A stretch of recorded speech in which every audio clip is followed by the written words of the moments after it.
আমি সাইড থেকে কাট করি, যতদূর কাট করতে আসো তো যাবে না, হাত দিয়ে আগাইতেছ। আসসালামু আলাইকুম, বিসমিল্লাহির রহমানির রহিম। আল্লাহ পাকের অশেষ রহমতে আশা করি সবাই ভালো আছেন। Dear audience, I am Nazmul Hasan Mehedi, a qualified biomedical engineer of Bangladesh. I finished my graduation, my BSc in biomedical engineering from Gano Vishwavidyalaya. Now I am working as a biomedical engineer and also a research assistant of Dr. Engineer Anwar Hussain, a biomedical engineer of Bangladesh.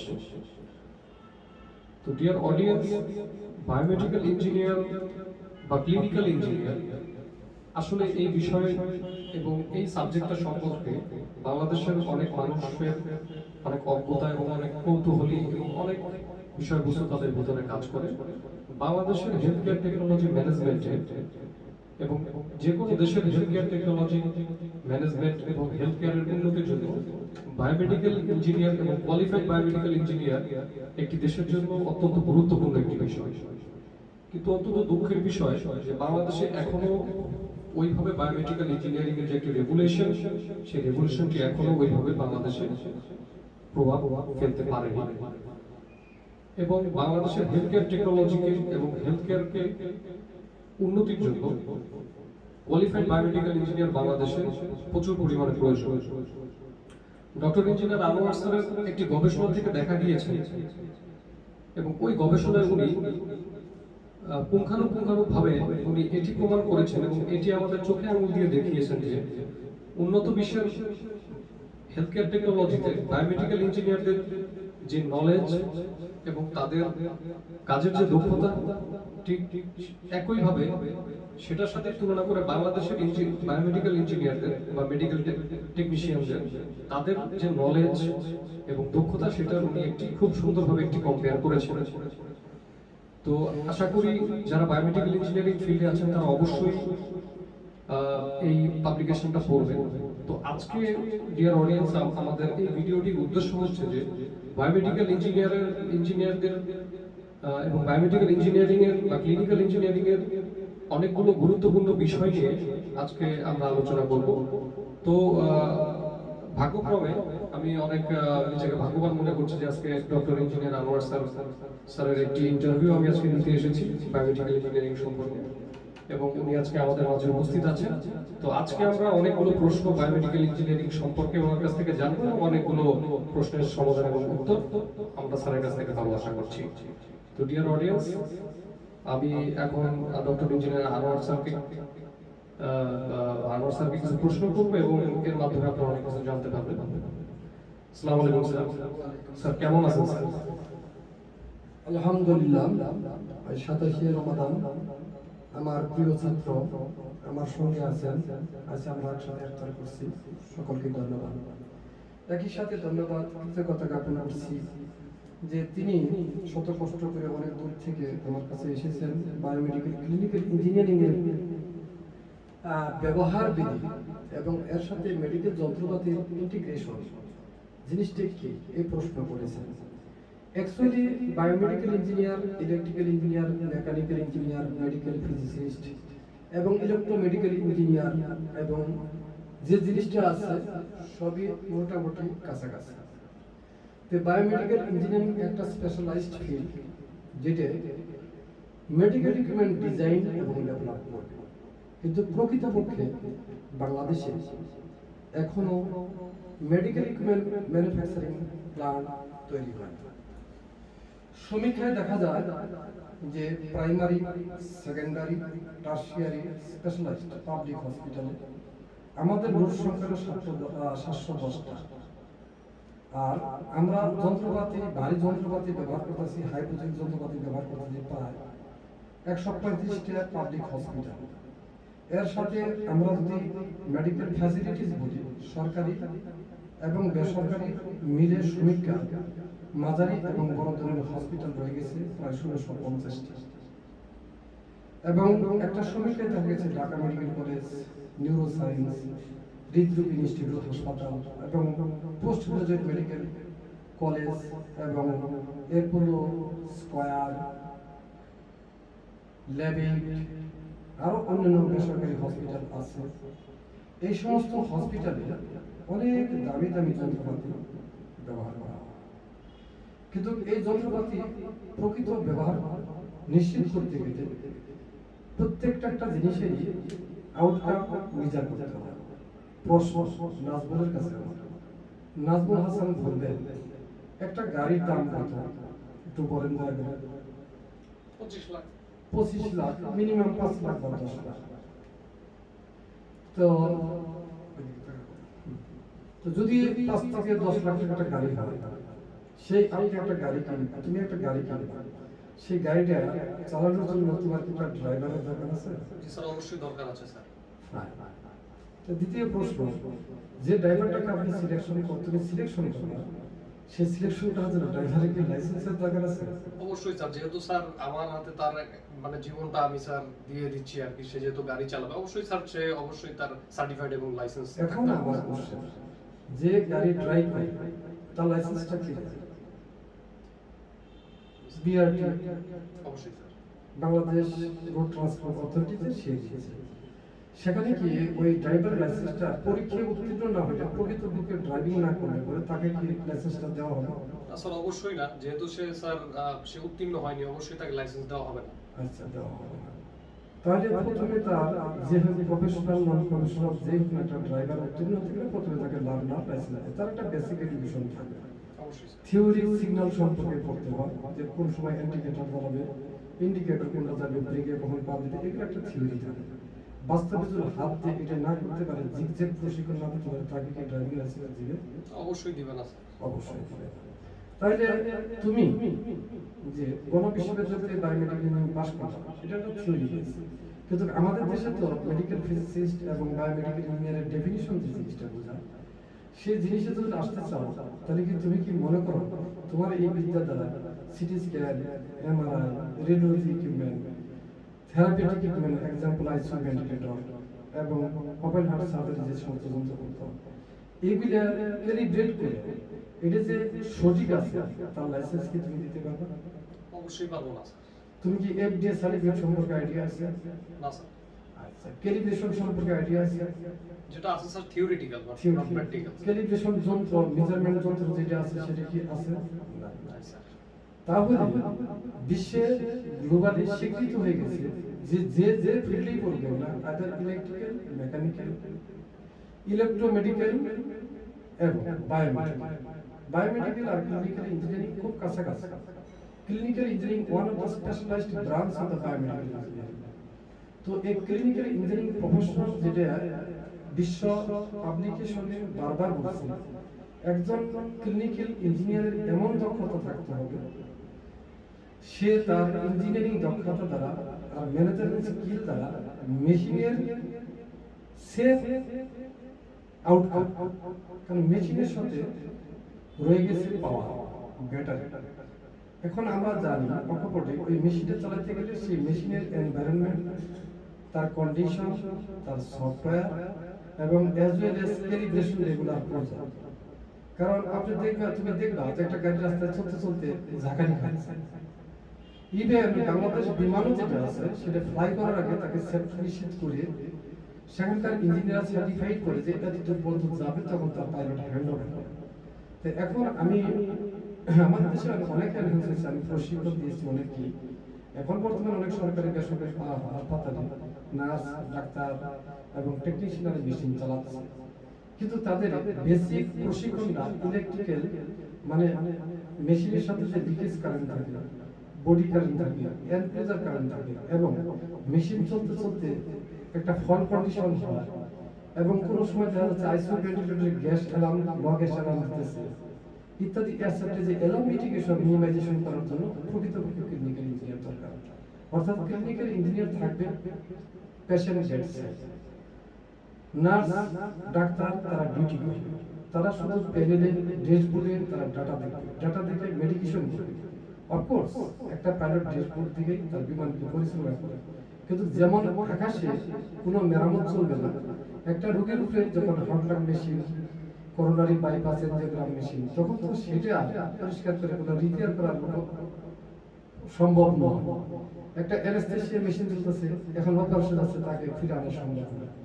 তাহলে আমি যদি তোমাকে প্রশ্ন করি যে একটা open heart surgery বা ওটি সার্জারি বা আইসিইউতে যখন যন্ত্র রোগীর উপরে একইভাবে ইমপ্লিমেন্ট করে, তখন যদি তার ক্যালিব্রেশন অর্থাৎ তার সেফ আউটকাম যদি না থাকে, এটা যদি ক্যালিব্রেট করে তার ইলেকট্রিক্যাল লিকেজ কারেন্ট মিনিমাইজ করতে হবে, তারপর চেসিস কারেন্ট মিনিমাইজ করতে হবে, অ্যালার্ম মিটিগেশন করতে হবে, প্যারামিটার সেট করতে হবে, ভিন্ন রোগীর জন্য ভিন্ন ধরনের প্যারামিটার সেট করতে হবে।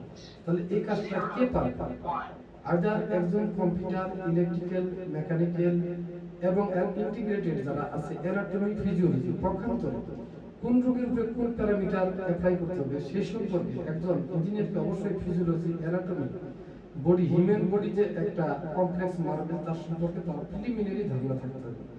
যদি যে ডিভাইসটার উপরে আমি যে লোডটা চালাচ্ছি, এক্সাম্পল একটা আইসিইউ ভেন্টিলেটর চালাচ্ছি, আর রোগীর লাং কমপ্লায়েন্স কেমন, তার ট্রাকিয়া কেমন, তার ইনহেলেশন এক্সহেলেশন কেমন, তার কতটুকু ভলিউম লাগবে, কতটুকু অক্সিজেন লাগবে, কোনটা কাস্টমাইজ সেট করলে পরে অক্সিজেন আমি সেট করব, তাতে কি অক্সিজেন আউটকামটা আসতেছে কিনা, এবং এয়ার কম্প্রেসড এয়ার প্লান্ট আছে, সেই প্লান্টও আমি সেট করলাম।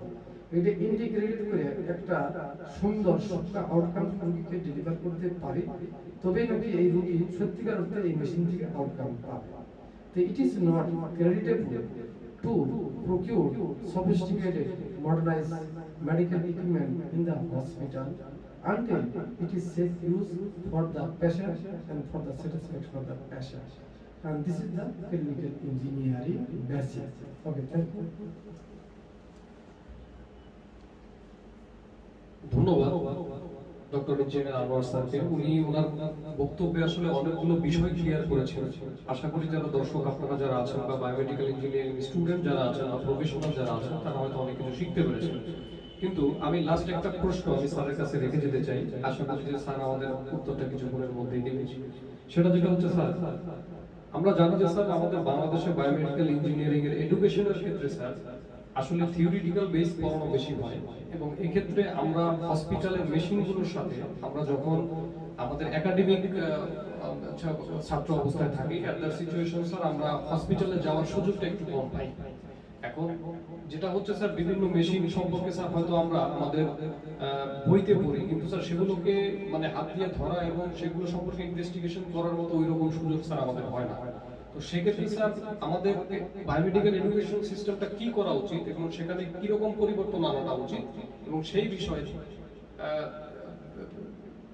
আমাদের দেশের সরকারের প্লাস আমাদের একাডেমিকগুলোতে কিরকম পরিবর্তন তারা আনতে পারে বা কিরকম অ্যাডভাইস আপনি দিবেন এটার উন্নতির জন্য? ধন্যবাদ। ধন্যবাদ ইঞ্জিনিয়ার নাজমুল হাসানকে সুন্দর প্রশ্ন করার জন্য।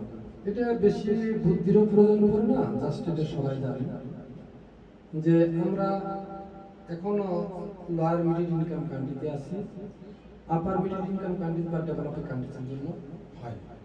প্রকৃতপক্ষে আমি যদি 125টা দেশকে ইনভেস্টিগেশন করে থাকি, even Pakistan, India, Bangladesh, Indonesia, Malaysia, Bhutan, মালদ্বীপ, এই সমস্ত দেশের সাথে তুলনা করি, এবং অন্যান্য দেশে আমি জাপানে গিয়েছি, জার্মানি গিয়েছি, এবং ল্যাটিন আমেরিকাতে গিয়েছি, বেশ কয়েকটা প্রায় নিয়ার অ্যাবাউট 35 দেশ আমি ভিজিট করার সুযোগ পেয়েছি।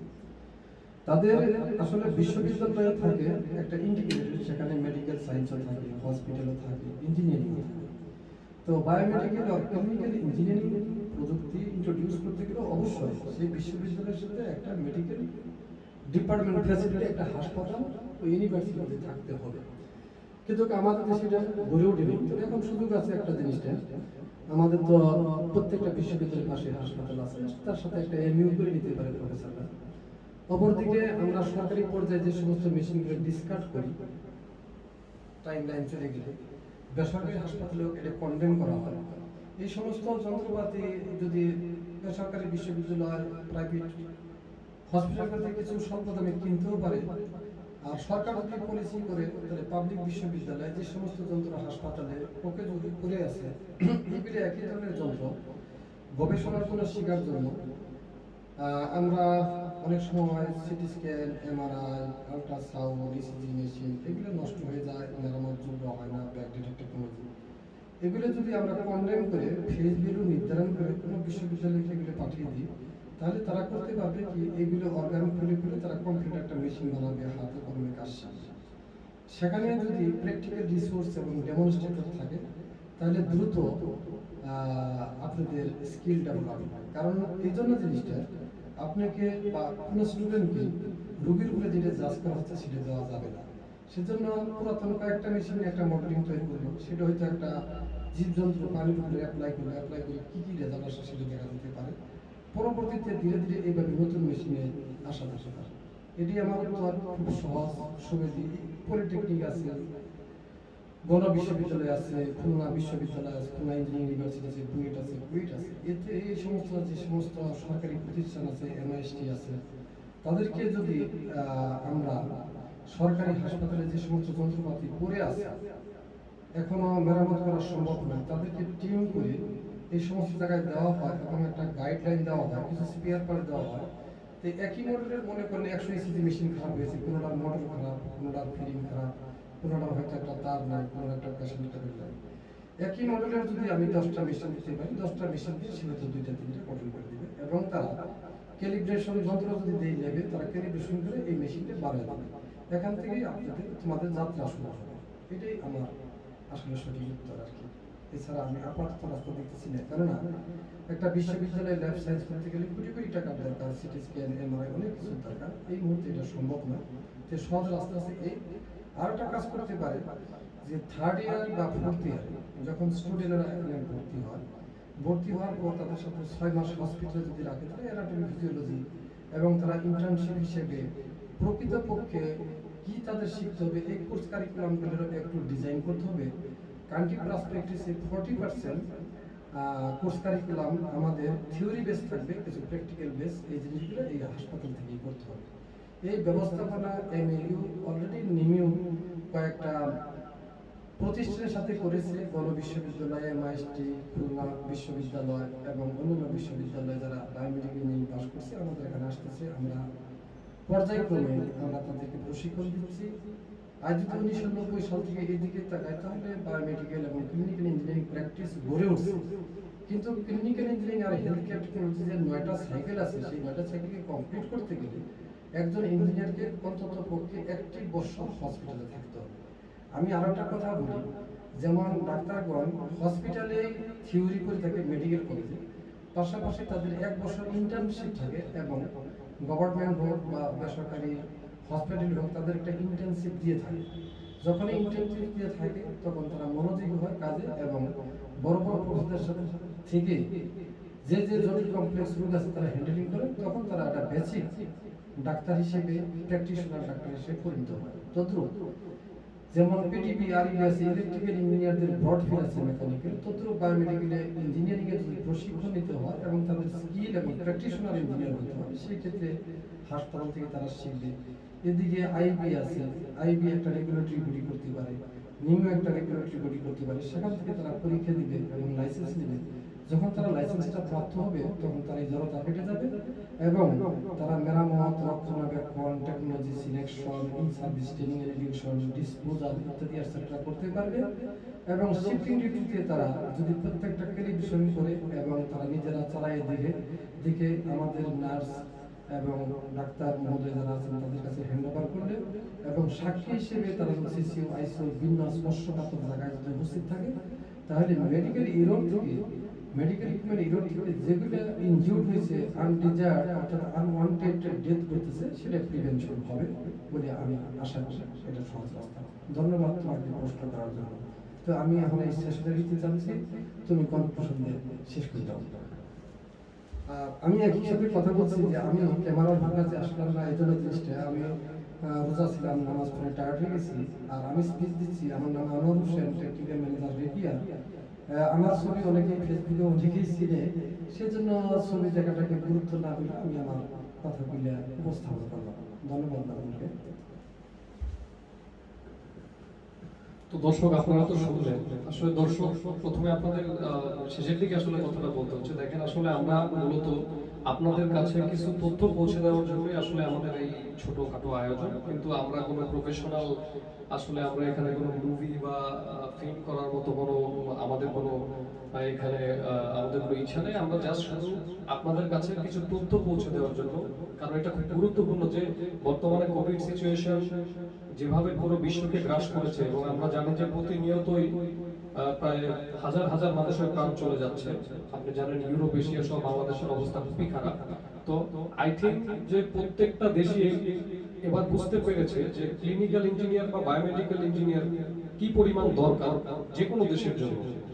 তো আমি আনোয়ার স্যারকে ধন্যবাদ জানাতে চাই যে উনি এমন একজন মানুষ যিনি প্রতিনিয়ত বাংলাদেশের, শুধু বাংলাদেশ নয়, এই সাউথ এশিয়া জুড়ে বায়োমেডিক্যাল এবং ক্লিনিক্যাল ইঞ্জিনিয়ারদের ডেভেলপমেন্টের জন্য এবং এই বিষয়টাকে এক্সেলারেট করার জন্য উনি অনবরত কাজ করে যাচ্ছেন।